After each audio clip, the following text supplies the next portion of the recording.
Am I the a-hole stories? Am I the a-hole for refusing to pay for my daughter's wedding? I think I need to give a background information before explaining the details. I, 47 male, met my wife, 49 female, when we were in our mid-20s. She was a single parent and I have been in our daughter's, 26 female, life for 22 years. Her biological father was not in the picture till she was about 13.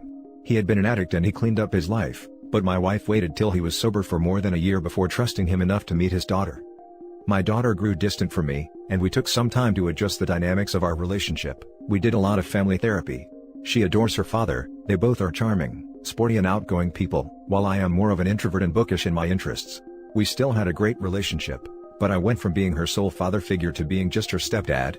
It was hard, but I knew that she had every right to spend time with and bond with her father. She got married when she was 21 and just out of college, and I paid for most of the wedding. Her best friend during her speech thanked her father for paying for the wedding. I was a bit irked by that, but I chalked it up as a mistake, but my daughter went ahead and posted the same thing on social media. My wife had been furious, and wanted to confront her about it, but I have always abhorred confrontation. It was not an expense we had to make huge sacrifices for, and it was not like she was going to get married again.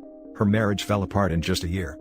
Last week, we were FaceTiming her and she came out to us by, and introduced us to her fiancé. I think we handled it pretty well. We were very surprised, but we told her that we loved her no matter what, and that we hoped we could meet her fiancé after the pandemic. Yesterday, she FaceTimed us and asked us for some money for the wedding.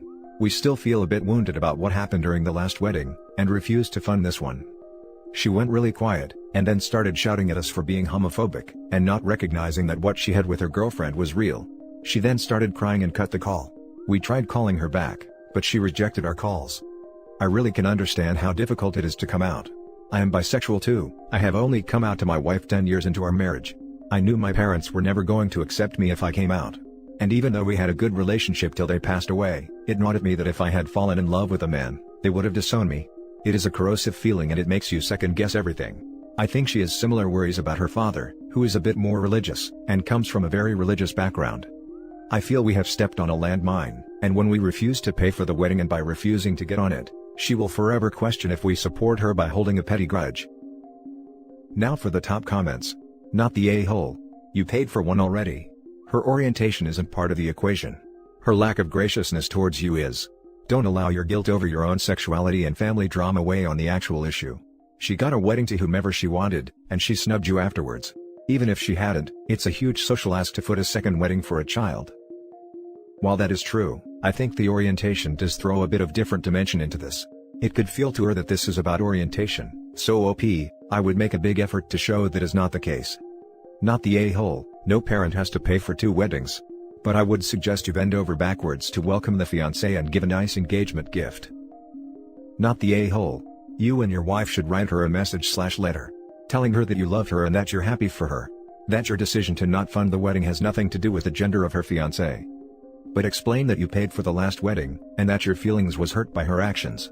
Let her have time to cool off. Wholeheartedly agree with this one. It would suck if she held this grudge over something that is a miscommunication. It could be that she didn't even realize the mistake she slipped up on. I feel like things can still be repaired if everything gets cleared up. The father of the bride usually pays for only one wedding. Second weddings are paid for by the couple themselves. Plus, I wouldn't blame you one bit after that disrespect. Her father can pay for it. She's using her sexual orientation here as blackmail. The father of the bride usually pays for only one wedding. In this case, bio dad skated out of the first one anyway. Hit him up for some large S on the second go-round. Now for the next story. Am I the a-hole for giving my girlfriend an ultimatum? Both my girlfriend and me are in university. As you can imagine, we aren't millionaires. However, luckily I do have expertise in a particular area, which allowed me to make certain things and sell them online as an online business. It's a digital product, so I don't need to spend ridiculous amount of time on it, and I earn about $300 a week. My girlfriend, on the other hand, whilst not poor by any chance, does not have a job or any form of income. Her parents aren't Jeff Bezos, so she only gets living expenses on top of her tuition fees. We are both against having a regular job at this point, because we are both focusing on academics and don't have the time, so I'm not blaming her in any way for not having a job. Ever since we got together, I have been more or less funding her current lifestyle. I pay for dinner, I buy her things, etc. I'm more than happy as I'm not really into food or anything, to be honest. My parents gifted me a very good PC, which is what I used to earn money, before I left. So I'm content with that. However, recently I noticed her spending habits have increased, to the point where basically my entire weekly income was being used. I asked her why, and after some questioning, she said it's because of her sister. Now, it'd be generous to say I don't exactly like her sister, so to find out my money was being used on her sister pissed me off. I said I will absolutely not spend a single dime on my girlfriend's sister. She then started to diminish her own spending to spend money on her sister in hopes that I don't see it. But I can, because I can see the charges on my card and it is obviously not something my girlfriend would use. Again, I told her no, stop doing that. She agreed, but kept doing it anyways. I gave her an ultimatum. Either stop this behavior, or I will stop giving her money altogether, not a single cent. She kept calling me an a-hole. Her logic is, since you are spending money on me anyways, I will just use that money on my sister, it's none of your business. However, it's my money, so the way I see it, I should have a right to decide how I can use my money. Am I the a-hole in this case? I can't get past the fact that your girlfriend has access to your credit card. I'd revoke it immediately, she's abusing the privilege. Not the a-hole. Yeah, that's the latter part of the ultimatum. But it's not like I'm just giving her free rein. I can lock that card and block transactions from my app, so if she wants to buy an iPhone 12 Pro Max or something, I can easily block it. Also, prior to this fiasco, she never went out of line in terms of money, so I do trust her. This is weird. She's just your girlfriend, why are you giving her money and access to your funds? If you guys were married, that'd be different, in my opinion. Are you living together? We aren't. I give her money because I don't really use that much money. I don't really care for luxury like eating out or nice clothes. So I instead give her money. She doesn't spend a ridiculous amount, maybe 70 to 100 a week, that's why I was fine, until her sister came in the picture. Why are you two merging finances? You're just college students dating. Everyone sucks here. The next story is titled, Am I the a-hole for telling my husband that he's not going on the yearly trip this year? Back when my husband was 16, him and his 3 closest friends started a yearly camping/kayaking trip. The trip is always at the end of July and usually lasts 3 days. Over the years, the trip has gotten bigger with the addition of wives and new friends. It doesn't matter to the guys, as long as they get their trip and get to spend the weekend drinking and escaping from responsibility. They are now 13 years in. Every one of the boys, besides my husband, has missed at least one. This always coincides with pregnancy of their wives and they stay home with her. I have been on 6 of these trips. And no, COVID didn't stop the trips, as we can and did, distance during it. Well, the year has finally come. It's our turn to miss. I am due in the middle of July, so I won't be pregnant during the trip, but I will have a newborn. In our group chat we have for planning the trip, everyone has started putting plans together on location. I've talked in it, asking for them not to go to a specific place as I really want to go, and we have agreed to hold that place off until next year, but my husband said they should all go to this other place. I reminded my husband that he couldn't go this year. This sparked a fight between hubby and I, where he said I wouldn't be pregnant anymore so there's no reason to miss. I told him we will have a few-week-old baby at the time, that I needed him home. He threw a fit saying he has never missed a year and he wasn't going to start when I could have my mom come help me.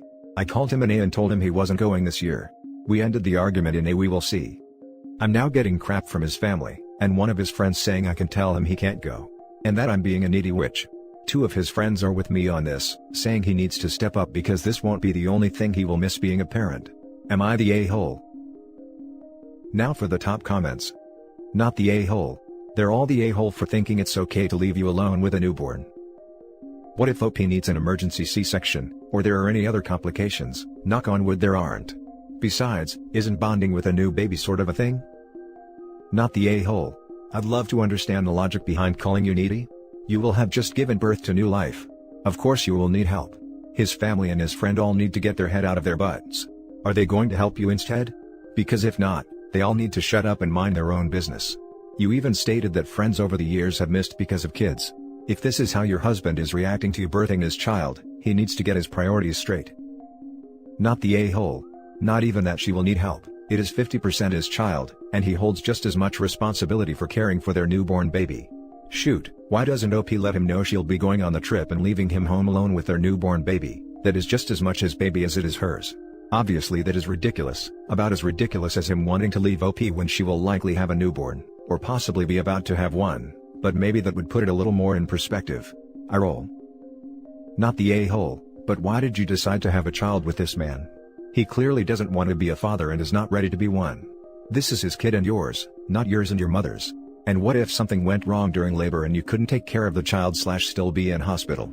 He clearly doesn't understand the work that taking care of a newborn represents. He needs to step up as a father and husband, or you need to leave. Op might not even have given birth by the trip. If she is due mid-July, up to 42 weeks pregnancy is possible. Now for the last story. Am I the a-hole for overruling my husband's veto, and inviting my mom to stay with us for 3 weeks after our baby is born? I am currently 6 months pregnant with my first baby. My husband and I have been married for 3 years and have a happy marriage overall.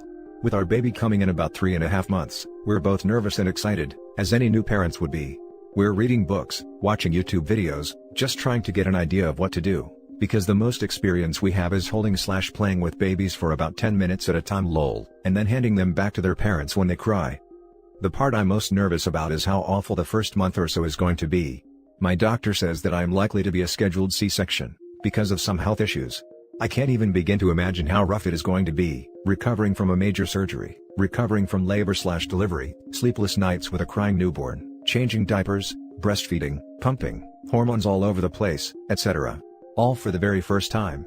I get awful headaches when I get less than 6 hours of sleep. I can't even imagine how bad it'll be in the first month. After the doctor told me that I am likely to have a scheduled C-section, I told my husband we absolutely need outside help at first. My husband was sort of against this idea. He said he would take on the bulk of the work. I know my husband, he's very responsible and follows through on his word, but he doesn't know babies. Neither do I. It's not like this is our third kid and we know what we're doing. We don't. I called my mom, who lives 2 hours away, and gave her the general updates. I told her I needed help. For reference, my mom is the nicest person on the planet. Yes, my husband and my mom get along well, and loves being a mom and grandma. She proposed this. Yes, I can come help out. Here's what I think would be best. You and your husband watch the baby in the daytime. You focus on breastfeeding, pumping, and recovering from surgery. Your husband can focus on keeping the house in order and changing diapers, putting the baby to sleep, etc. And then I'll do the nighttime duty. I'll slowly switch my sleep schedule, so I can be awake at night, and hopefully if you're pumping enough, I can just feed the baby at night so at least you both will get a full night of sleep. This was heaven sent to me. I told her I needed to talk to husband, but 99% yes and oh my god thank you so much, I love you mom. Fast forward to today. It's been a week of back and forth on this. We've had rational discussions, we've yelled, we've tried everything, but neither will budge. My husband insists that having a third adult is suffocating, and trust me, I'll take care of the baby for everything besides breastfeeding, that's all you gotta do. But I feel like he's being really naive and I'll have to deal with the fallout. So yesterday, I said hell it and told my mom yes. Obviously, this led to a fight with my husband, who was upset because he clearly said no, but I went through with it anyways. Now for the top comments.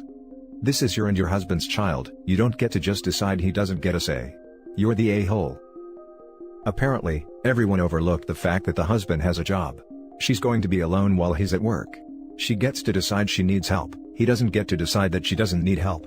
I had my C-section 3 weeks ago, and could barely move the first 2 weeks because major freaking surgery, and then in week 2, I had a seroma develop in the incision. If I could have had someone at my house to help me while my husband was at work, I sure as hell would have. You can't predict complications of C-sections and you don't know how any one person will react or recover from a C-section. I'd say it's an everyone sucks here situation, but one I totally understand because at 3 weeks out, my stomach still hurts like a bee, and I have forgotten what it's like to sleep for more than 2 hours at a time. And that's not adding in the struggles of figuring out breastfeeding, pumping and laying down without it feeling like your stomach is ripping open. You're the a-hole. It's his home and his child as much as it is yours. It doesn't sound like you have any actual reason to think your husband won't be able to handle helping you. If you plan on breastfeeding, having someone do all the overnight feeds this early is a bad idea. You'll become engorged. You will be in pain. You might develop an infection. Could also lead to a baby that will only take a bottle. So, you need to decide if you are okay with that. And that's it for this video guys. If you have thoughts to share, leave a comment below. Don't forget to hit like and subscribe if you like this content. I'll catch you in the next one. Good day everyone.